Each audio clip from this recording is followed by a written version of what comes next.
খবর শুনছেন Kolkata news TV থেকে। প্রথমেই বিশেষ খবর। কংগ্রেসের ইস্তাহারে বিদেশি শক্তির হাত রয়েছে, অভিযোগ অনুরাগ ঠাকুরের। ভালো কাজ করছে ইডি, মত প্রধানমন্ত্রী নরেন্দ্র মোদীর। চলতি বছরে দেশের স্বাভাবিকের থেকে বেশি বৃষ্টির পূর্বাভাস। 23 এপ্রিল পর্যন্ত জেল হেফাজতেই থাকতে হবে কেজরিওয়ালকে। বিস্তারিত খবরে যাওয়ার আগে ভিডিওটিতে একটি লাইক দিয়ে দেবেন।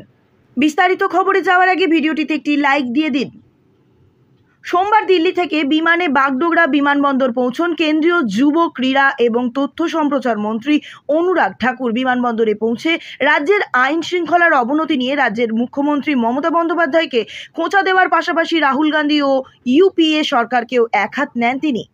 বিদেশি শক্তির সঙ্গে হাত মিলিয়ে দেশের ক্ষতি করছেন রাহুল এবং তার দল কংগ্রেস, এমন গুরুতর অভিযোগ করেন তিনি। অনুরাগের অভিযোগ, দেশকে দুর্বল করে দেওয়াই কংগ্রেসের আসল উদ্দেশ্য। কংগ্রেসকে ইস্তাহারে বিদেশি শক্তির হাত বলেছেন।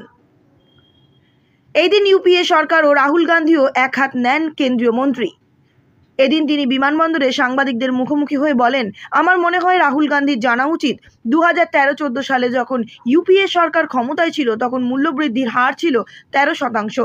বর্তমানে পশ্চিমা দেশে যুদ্ধ চলছে, সেখানে যখন মূল্যবৃদ্ধি আকাশ ছোঁয়া, সেই জায়গায় ভারতে মূল্যবৃদ্ধি অনেকটাই নিয়ন্ত্রিত। মোদী সরকারের সময়েই গরিবের থালা ফসলে ভরে গিয়েছে, না ফসলের ঘাটতি রয়েছে, না বিনামূল্যে চিকিৎসার কোনো অসুবিধা রয়েছে। দেশের আবাস থেকে কর্মসংস্থান সবটাই বেড়েছে।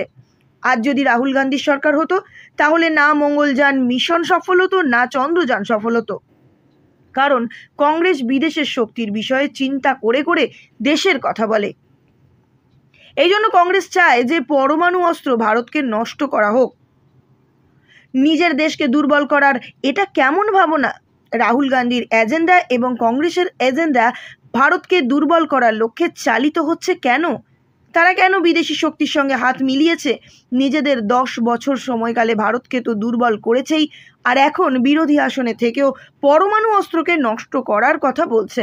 কোথাও না কোথাও ডাল মে কুছ কালা হ্যায়। কংগ্রেসের ইস্তাহারে বিদেশি শক্তির হাত রয়েছে।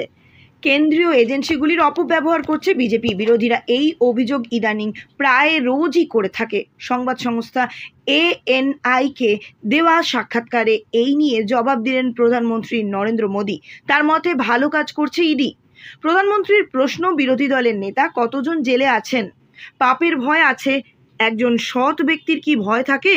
আমি যখন মুখ্যমন্ত্রী ছিলাম তখন তারা আমার স্বরাষ্ট্রমন্ত্রীকে অর্থাৎ অমিত শাহকে জেলে রেখেছিলেন। একই সঙ্গে প্রধানমন্ত্রীর দাবি, সারা দেশে ইডি যত মামলার তদন্ত করছে তার মধ্যে মাত্র 3% জড়িয়ে রয়েছে রাজনৈতিক নেতাদের সঙ্গে।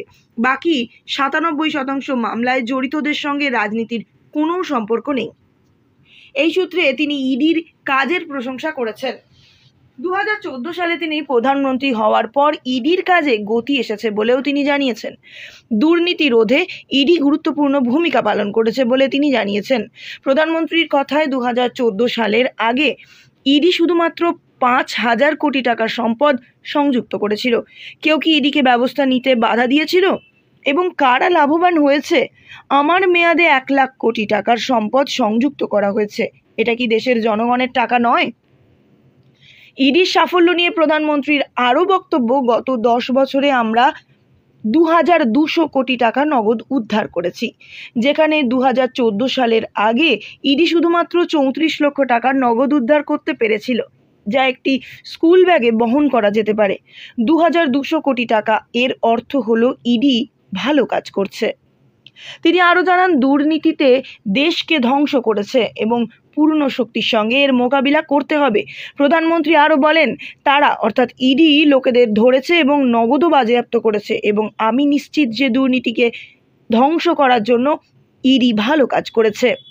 আমাদের পুরো শক্তি দিয়ে দুর্নীতির বিরুদ্ধে আমরা লড়াই করব এবং করাও উচিত, তাই আমার ব্যক্তিগত বিশ্বাস। স্বস্তির খবর, গরমের পর ঝমঝমিয়ে বৃষ্টি নামতে চলেছে দেশে। না, তা অবশ্য এখনই নয়, সেটি অবশ্যই বর্ষাকালে। 2024 সালে ভারতে স্বাভাবিকের থেকে বেশি বৃষ্টি হতে চলেছে। সোমবার এমনই আশার বাণী শোনালো মৌসুম বিভাগ। এবার বর্ষাকালে দেশে গড় 106% বৃষ্টিপাতের সম্ভাবনা রয়েছে। আইএমডি একটি বিবৃতিতে বলেছে 2024 সালে অর্থাৎ জুন থেকে সেপ্টেম্বর সমগ্র দেশে বৃষ্টিপাত স্বাভাবিকের থেকে বেশি হওয়ার সম্ভাবনা রয়েছে। সমগ্র দেশে বর্ষাকালে বৃষ্টিপাত 106% হতে পারে। 1971 থেকে 2020 সালে এই সময়ে সমগ্র দেশে বৃষ্টিপাতের পরিমাণ ছিল 87 সেন্টিমিটার, এবার হবে তার থেকে অনেকটা বেশি। বর্তমানে নিরক্ষীয় প্রশান্ত মহাসাগরীয় অঞ্চলে মাঝারি এল নিনোর অবস্থা বিরাজ করছে। সর্বশেষ মনসুন মিশন ক্লাইমেট ফোরকাস্ট সিস্টেমের পাশাপাশি অন্যান্য জলবায়ু মডেলের পূর্বাভাসগুলি নির্দেশ করেছে এল নিনো অবস্থার পরিবর্তন ঘটবে। বর্ষার শুরুর দিকে নিরপেক্ষ এল নিনো সার্দার্ন অসিলেশন অবস্থাকে আরও দুর্বল হওয়ার সম্ভাবনা রয়েছে এবং লা নিনা অবস্থাগুলি বর্ষার দ্বিতীয়ার্ধে বিকাশের সম্ভাবনা রয়েছে। বর্তমানে ভারত মহাসাগরে নিরপেক্ষ ইন্ডিয়ান ওশান ডিপোল অবস্থা বিরাজ করছে এবং সর্বশেষ জলবায়ু মডেলের পূর্বাভাস অনুযায়ী দক্ষিণ পশ্চিম বর্ষা মরশুমের পরবর্তী অংশে নেতিবাচক আইওডি অবস্থার বিকাশ করতে পারে। মৌসুম বিভাগ জানিয়েছে গত 3 মাসে অর্থাৎ জানুয়ারি থেকে মার্চ 2024 উত্তর গোলার্ধের তুষার আচ্ছাদনের পরিমাণ স্বাভাবিকের থেকে কম ছিল।